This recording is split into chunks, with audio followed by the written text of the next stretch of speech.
كل سنة وانتم طيبين يا حبايبي، وعيد سعيد عليكم كلكم يا رب. لسه بقى ما عملتش اي حاجة من نواعم العيد. تعالي بقى وانا اقولك على اسهل واسرع وارخص نواعم من نواعم العيد ممكن تعمليها. ديت غريبة، شايفة دايبة دوب كده، وتسوية مظبوطة جدا من فوق ومن تحت، ومقادير مظبوطة جدا جدا. حتى لو اول مرة تعمليها هتطلع معاكي ناجحة ومضمونة 100%. شايفة بتفري كده كده وزي الزبدة، وشكلها تحفة كده. وعملناها كده نوعين، بأي حاجة عندك، مكسرات أو شوكولاتة، أو عايزة تسيبيها سادة خالص هتسيبيها.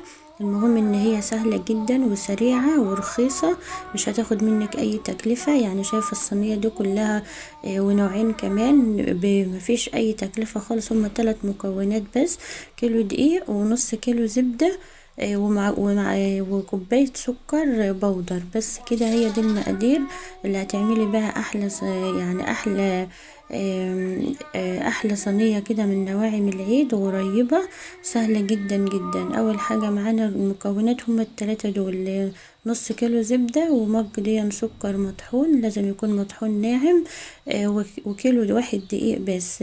هتحط كده الزبدة في العجان، او بالمضرب السلك، او بالمضرب الكهربائي، او بايدك. المهم هتنعمي الزبدة خالص، وبعد كده تكوني طحنة كده كوباية سكر زي اللي انت شايفاها ديت، ناعم خالص، عندك او هتشتريها. وهتنزلي بقى كده على الزبدة واحدة واحدة كده. يعني مش عندك عجان عادي اعملي بالمضرب الكهرباء، مش عندك مضرب الكهرباء اعملي بالمضرب السلك العادي خالص اليدوي. مش عندك دي ولا دي، هتعملي بايدك كده بكف ايدك. المهم هتنعمي الزبدة مع السكر لما بينعم خالص خالص كده، وتلاقي لون الزبدة فتح معاكي شوية، يعني على قد ما تقدري. خلاص كده، يبقى كده الزبدة والسكر نعموا مع بعض وبقوا زي الفل. لو هتعملي في العجان كل فترة كده وقفي العجان ونزلي اللي في الجوانب، ونزلي اللي زي ما انت شايفة كده، قرب لونها يتفتح يفتح كده معاكي. او يعني خلاص كده، انا كنت عملت بقى 10 دقايق كده بالعجان، فخلاص كده لونها فتح وبقى زي ما انا عايزة، يعني وصل للقوام المظبوط. لو انت برضو هتعملي بمضرب السلك او بالكهربائي، حاولي برضو تعملي لغاية لما توصلي للون ده كده. بعد كده هنزل بقى بالدقيق وهشغل تاني. انت برضو لمي العجينة بايدك كده لما يعني الدقيق يدوب خالص مع الزبدة، وما عادش يبقى باين خالص كده، يبقى كده خلاص. المهم ان انت تلمي ما في، يعني تلمي العجين الدقيق مع الزبدة كويس اوي اوي، سواء بايدك او بالعجان.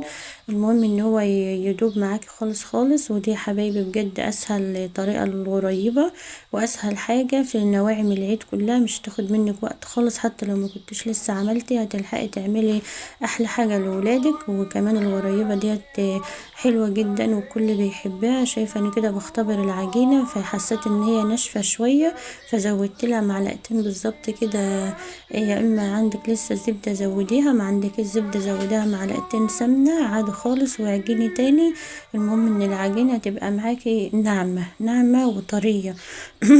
ايوه كده بقت طرية خالص اهي. فكده خلاص بقت كويسة اوي اوي، ولا شققت خالص نهائي ولا اي حاجة، ولا فرشت زيادة. بوريها لكم هي كده كويسة اوي اوي. فخلاص بلم العجينة بقى وبحطها في طبق تاني، وببدأ بقى التشكيل بتاعها.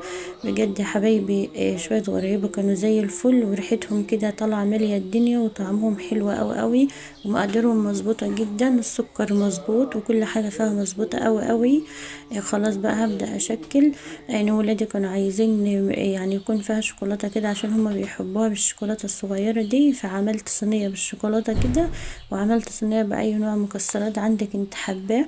ما عندكش حاجة خالص وعايزة تعملها سادة كده، وبتبقى زي الفل برضو، مفيش فيها اي مشكلة. يعني دولت كده رخيصة خالص، مثلا ب10 جنيه او حاجة.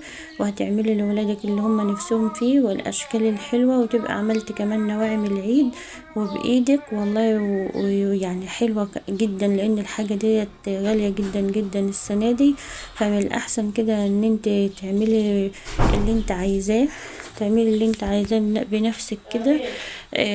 شايفة الصينية جميلة خالص اهيت ما شاء الله. خلصت اول صينية وهعمل تاني صينية بقى. زي ما انت شايفة كده برضو يعني بكورها على طول، سهلة خالص خالص. وبعد كده خلصتها واحط عليها بقى المكسرات اللي الموجودة عندك او المتوفر ليكي. بتضغطي بس ضغطة بسيطة كده وانت بتحط المكسرات عشان تبقى حلوة برضو في التسوية كده. والتسوية بقى احط الشبكة في نص الفرن، يعني نار وسط كده، وسيبها كده من ربع ساعة ل10 دقايق كده لما تشد معاكي كده، وتلاقيها خلاص استوت وريحتها طلعت كده ومبتاخدش لون خالص من فوق. يا دوب كده حاجة بسيطة اوي من تحت بتلاقيها استوت كده وبقت زي الفل معاكي. خلاص بقى تشيلها وتحتفظي بها في كرتونة بقى بكيس بلاستيك كده للعيد. وكل سنة وانتم طيبين يا حبايبي. ما تنسوش تشتركوا في القناة وتعملوا لايك للفيديو لو عجبكم. واشوفكم على خير ان شاء الله الفيديو الجاي. مع السلامة يا حبايبي.